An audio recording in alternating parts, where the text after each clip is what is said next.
Endi men Toshkentga kelganda bir Toshkentni aylantiringlar, jo'ralar. Bo'ldi, aylanishdan bir do'konga kirib chiq jo'ra. Bo'ldi jo'ra. Men bir Toshkentda balla bilan boray, bazatib dam olaydim. O'zir jo'ra kechirasan? Xarib. Xarib. Toza gap-ku. Adushi. Ağa kechirasiz. O xarib. Mallaya do'kona boraverishda bir balo durtindim, xarib dedi. Indamadim. Do'kona bordim, bir o't tushirib berdim, uzr ağa desam xarib dedi. Xarib degan navda ya.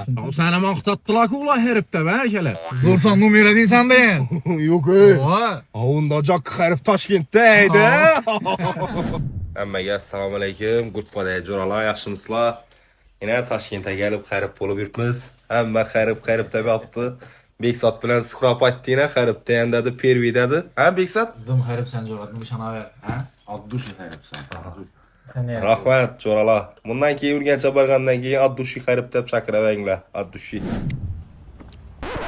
Bilaman navjakligingizni. Xarib diyeceksiz. O'zi men normalni xaribman. Uzr. Voy jalla. Voy jalla. Toza gap-ku. O, ketadi. E ve alla valle a dove